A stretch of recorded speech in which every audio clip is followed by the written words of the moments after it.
Good morning, everyone. I was about to go on my walk before it looks like it's going to rain today here in Lynchburg, Virginia. It's a little cloudy out and it feels sort of wet, but I want to take some advantage of going out and inspecting a few things in the area. But I've been collecting in the past several weeks, but really it's not just the past several weeks, it's really over the years that I've been teaching. I've been teaching for over 20 years. I want to share with you some very common mistakes that students make that I'm noticing more and more and more. It's not really that new though. Even if you would have taught algebra, let's say 20 years ago, you would have seen some of these mistakes or lack of knowledge. They would have maybe done it in a longer way. You all saw that in the previous problem that I posted 2 videos ago, where we asked that you solve for x, and a lot of you were going about it the long way, and you said you were not aware of some of the algebraic properties that I discussed in the video. So in this video, I'm going to discuss more algebraic properties that I always teach my students and that you should be familiar with. And then hopefully won't be too long of a video. And then before it starts pouring or something, oh, now the sun's coming out. How lovely. You know, there's a joke. It always says, if you don't like the weather in Virginia, wait 10 minutes. And apparently that's applicable today. So anyway, I was going to go these past few days. I wanted to also once again practice a little bit of horseback riding, but it's just so many things to do always, and there's always some kind of interruption. You know, running a business, and those of you who know about this, it's not easy, especially if you're just starting out with certain things.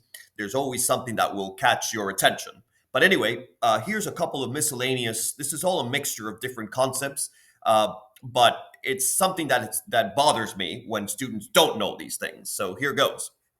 All right, so the first thing you see here, this is a basic grouping, combining like terms problem, but unfortunately, a lot of students, believe it or not, when they are first, especially if you haven't done algebra in a while, or even students who should know better, I keep seeing this mistake over and over. You forget that when you have braces, now these are called grouping symbols. And the curly looking ones, those are called braces. Now, back in the 19th century, they did not, they used to call them just brackets in general. But more specifically, they are called braces. And one of the fundamental strategies that you should always apply is that when you have a grouping symbol like parentheses enclosed within a larger grouping symbol, which in this case you have braces, you want to remove what's the innermost parentheses first. That should be a basic elementary algebra principle. And unfortunately, I travel up and down the country and I see students continue to make these mistakes, or they're not even aware. You have no idea what you're doing. Let's be real. Let's be honest. Some of you have no idea. Now, some of you I know. I've had some students send me comments in the comment section. They say, "Oh, that's easy for me." Um, don't be so sure of yourself, because a lot of students used to tell me that, and then when I email them the city tutoring placement test, you actually don't end up doing so well as you thought. Especially, if you're taking it honestly. If you're in a proctored situation and you're not making use of calculators or things like that. So let's apply that strategy to this problem. If we remove all the parentheses, we have a minus in all the way on the left. We would have a minus b, and then plus c. Very careful.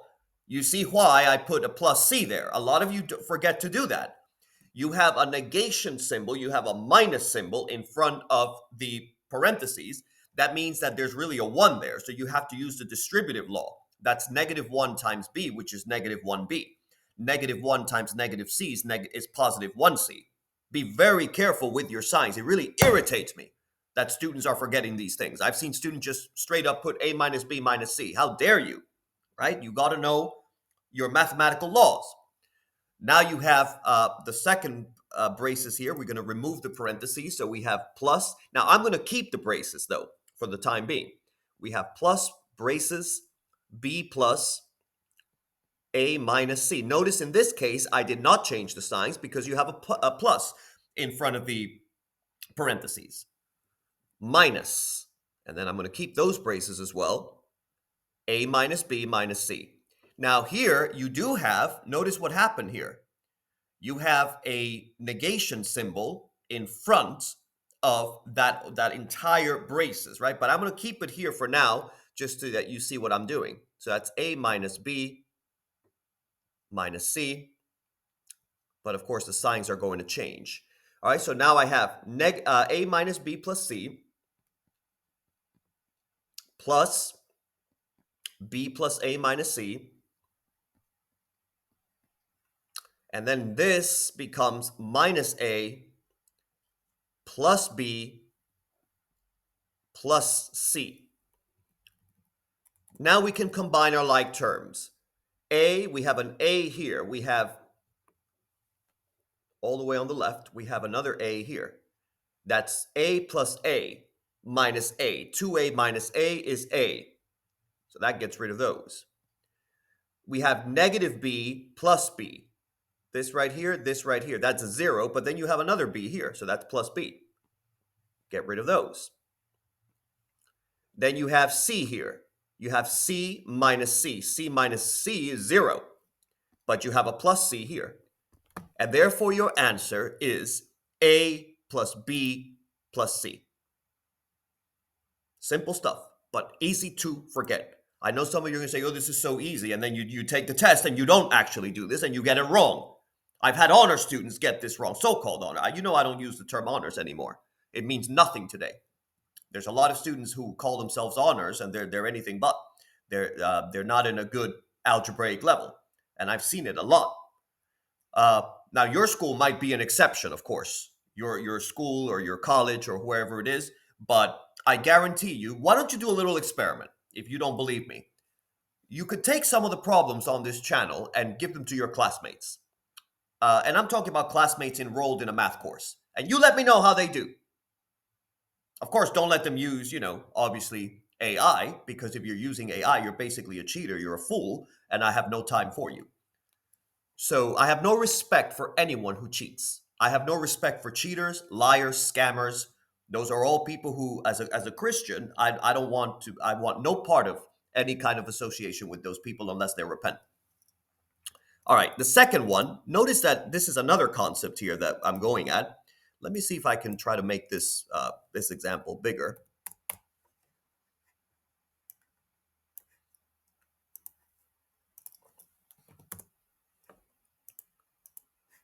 All right, that's a little bit better, I think. Notice that here, first, I want you to think about the problem, how you would simplify this expression. All right, think about it and let me know. All right, so now that you've thought about it, hopefully you've paused the video, etc. You notice that a lot of students don't know that the line that separates the numerator and the denominator, called the fraction bar, is a species, we can say. It used to be called back in the day a vinculum, Vinculum, which is really a grouping symbol, a parentheses. It used to be a line, but it's really a species of vinculum. And why is that? Because in this case, it's allowing us to, it can serve to show that the whole numerator is to be divided by the whole denominator. But if you break up the two latter fractions into fractions that have only one term in the numerator, you can make your life a lot easier now. So what do I mean by that? Well, a lot of students would not think to do that, but in the first case, notice that the first fraction on the left, you have 3x over 4. Well, that really means 3/4 of an x, right? So you can write that as 3/4 x minus. Well, in the second fraction, you have x minus 7 over 2.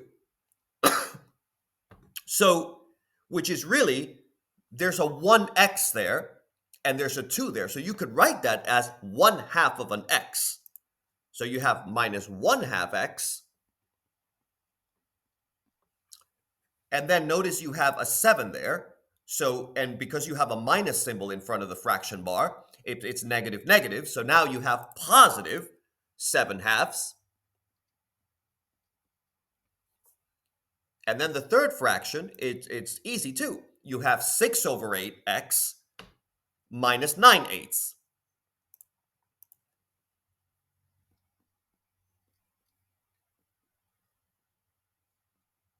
And if you break it down like this, your life just became a lot easier. You don't have to overthink so much. And this will simplify to, let's see if you can break it down and see what it simplifies to. Pause the video and see what you come up with. All right, let's see if your answer matches. We have fractions here that have different denominators. So you notice that you have this fraction, 3/4 x minus 1/2 x. You also have this 6/8 x. So those can be considered like terms. But whenever you have more than two fractions, I like to work with pairs of two. That just makes it easier sometimes rather than having to go through everything. But some of you might do it differently. But we have 3/4 x minus 1/2 x. Well, the 4 and the 2 here, that's going to give us a denominator of 8. And then we just apply the cross product method. 3 times 2 is 6. 1 times 4 is 4. 6, and because it's subtraction, it's 6 minus 4, which gives us 2/8 x. But of course, this can be reduced, right? 2/8 can be reduced to a quarter. So we now have a quarter x. And we can't forget the other. So we have a quarter x plus 6/8 x. And that's going to give us, well, the denominator here is 32. And then if you cross multiply, you have 1 times 8. So you have 8 plus 6 times 4 is 24. You have 24 plus 8, which is 32. So now you have 32 over 32. Voila, 1x or just x. So our first term is going to be x. But let me know if you did it differently. I'm always curious to hear about, as long as it's rigorous and as long as it's mathematically correct. So our first term is x. And then finally, we have just the constant terms here, this one, and we have this one here. So 7/2 minus 9/8. So that's going to give us a denominator here of 16.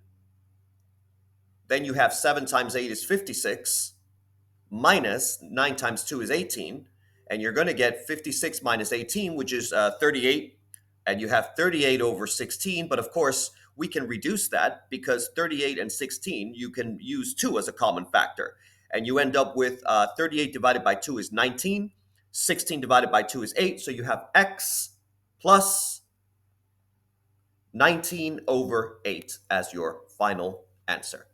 So that's one way to tackle problems that have fractions. You could break them down separately. How many of you knew that property? How many of you are being taught that property? I can tell you, I am here in Lynchburg. I've seen schools in Lynchburg. I've seen schools in Charlottesville. I've seen schools in the DC area. I can tell you that they do not teach that, and I know that for a fact because I have students come to city tutoring all the time, and they're lost. 10th graders, 11th graders, even college freshmen, lost. College sophomores, lost. But you let me know if your school district is different. On another topic, all right, what about this expression on the board? In how many ways can you express the same expression? Now, one of the things that a lot of students are not remembering these days is that when you have a number of terms, these are all called algebraic terms, when it is enclosed within brackets, remember we said earlier, if a sign before the parentheses or the braces or the brackets is a positive sign, the signs of each term remain unchanged, unaffected. But if the sign that is placed before the grouping symbol is a negative sign, then it used to be called back in relatively recent the signs of affection. But nowadays that could lead to some undesirable misunderstandings. So I just call it the negation symbol or the negative symbol, depending on the context. But you have to change, if that happens, you have to change the signs of each term. So in this expression, in how many ways can we express this? Well, we could say that this is the same as A plus parentheses B minus C minus D.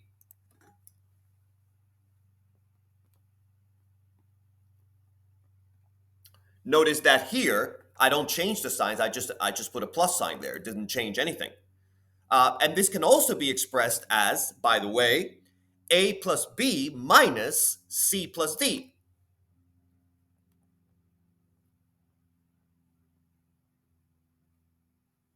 Notice that it remains the same in this kind of breakdown.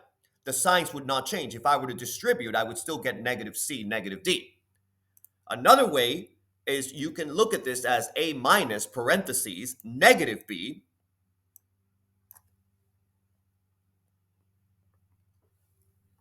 and you can also write inside the plus C plus D. And this in turn can be written as A plus B minus D inside of parentheses.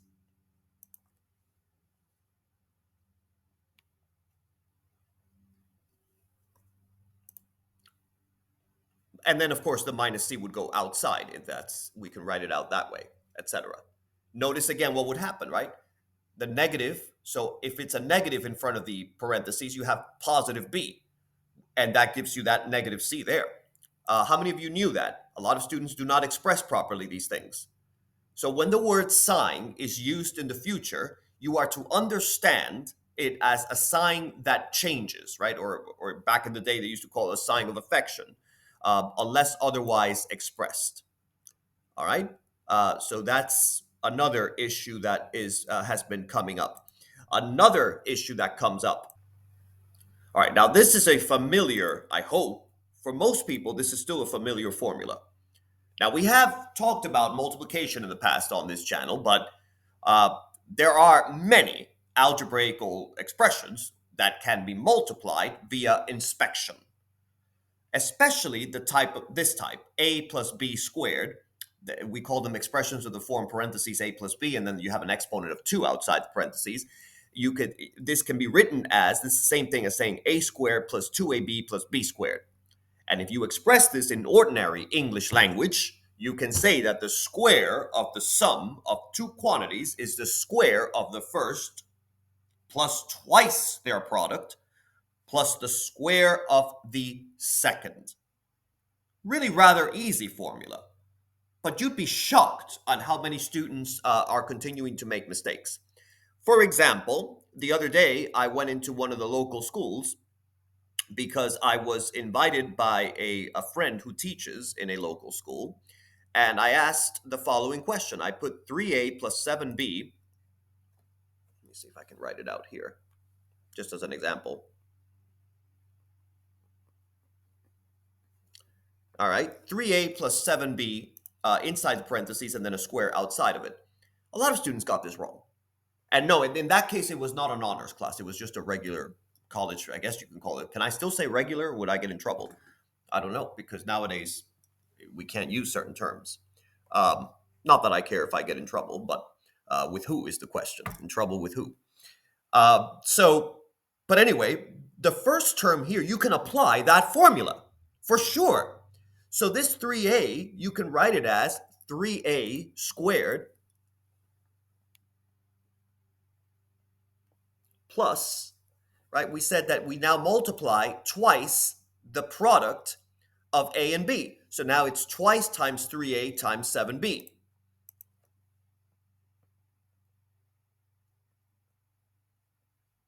Plus b squared, well, that's 7b squared, isn't it? So now you have the following. It looks like this in the following form. And then you could break it down. Well, 3a squared, you better know your laws of exponents here. 3a squared is the same as 3 squared times a squared, which gives you 9a squared. Plus, well, here you have 2 times 3 times 7, and that's going to give you 42 and then ab, right? 6 times 7, 2 times 3 is 6, 6 times 7 is 42, so you have 42ab. Plus, you have 49b squared. This is not hard, folks, but it's easy to forget. And a lot of students are illiterate when it comes to these things, especially it's very concerning because these are algebra students. So it's not like you're not taking algebra, right? And you better know these things. What if I gave you instead the following? I want you to try the following. A plus B plus C in the parentheses, and we're going to actually square that. This is another one that I did, and people just, oh no, nothing wrong with this. You still have the same form. See how you do on this one and let me know what you come up with. Pause the video, please, and let me know what you come up with.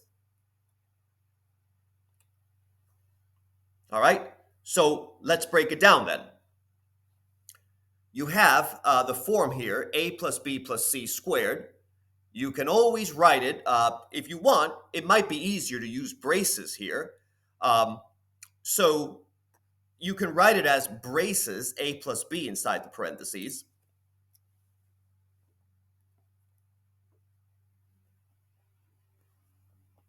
Plus c.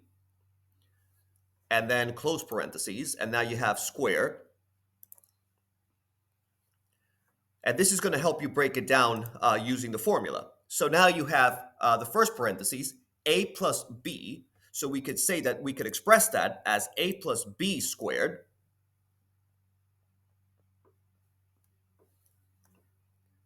And we now need to multiply by twice a and b. So that's plus 2 parentheses a plus b.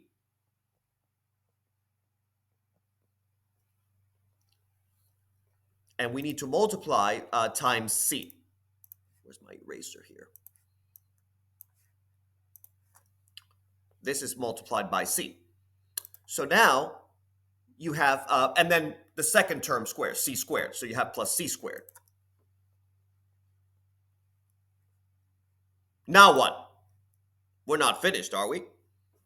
Now you recognize a plus b squared, the first term, is really a squared plus 2ab plus b squared, as we said earlier.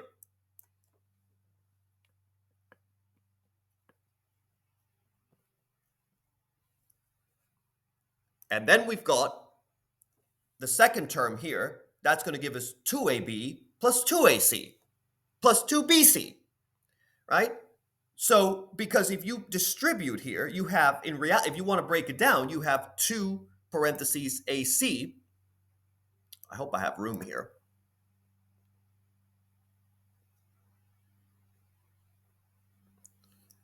AC plus BC plus C squared. And so now you have A squared. So again, you have the form here. A squared plus 2AB plus B squared. It's going to have A squared plus B squared plus C squared.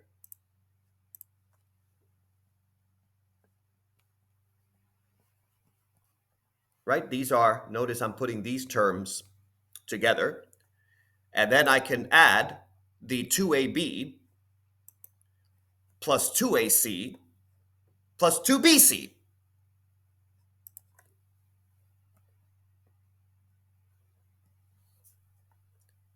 And you see where I got that from.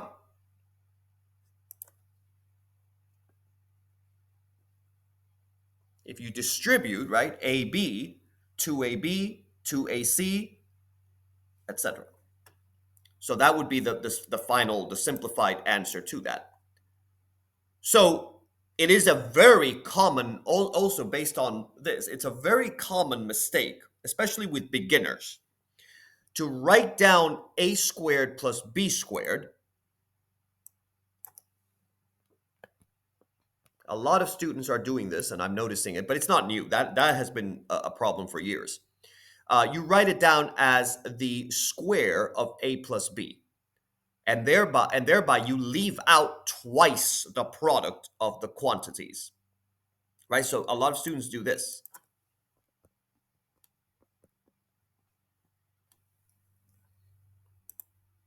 And then it leads to errors. All right, so you should impress the fact that this should be A squared plus 2AB plus B squared. You should impress that thoroughly upon your mind. If I didn't have a problem with tattoos, and I do have a problem with tattoos, but if I didn't have a problem, I would tell you to etch it on your skin somewhere, But since I do have a problem with tattoos, I would tell you to write it down somewhere where you will always have reference, like a reference sheet to it. All right, now the other form of multiplication is a plus b times a minus b. Now that one,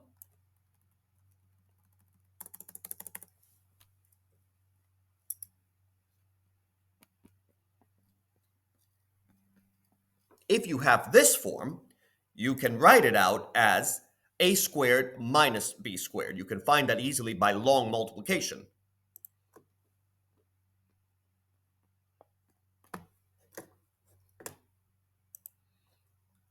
And you can express it in ordinary English language as the product of the sum and difference of two quantities is the difference of the squares of the quantities.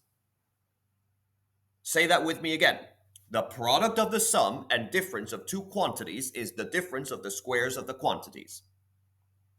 And you can apply this formula in all cases where the terms of the quantities to be multiplied are of the same magnitude, but when some of them differ in sign, you have to be careful with your signs. So, and I notice I've just gone over the time limit that I had set for myself because I just enjoy mathematics so much. But I do want to take my walk, and then I want to have some lunch, and maybe later on, maybe some dessert, and maybe a tea or something or a coffee. But I will be back if I can to continue with these topics. If this was helpful to you and it made you see certain mistakes that students are making, or if you didn't remember these things, please continue to support the channel, continue to subscribe. I very much appreciate all of you. And I'm so blessed because all of you are so interested in rigorous mathematics. You're fed up with the watered down nonsense that you're getting in the schools. Thank you all, and may you have a good day if we don't talk for the rest of the day today, but I'll try.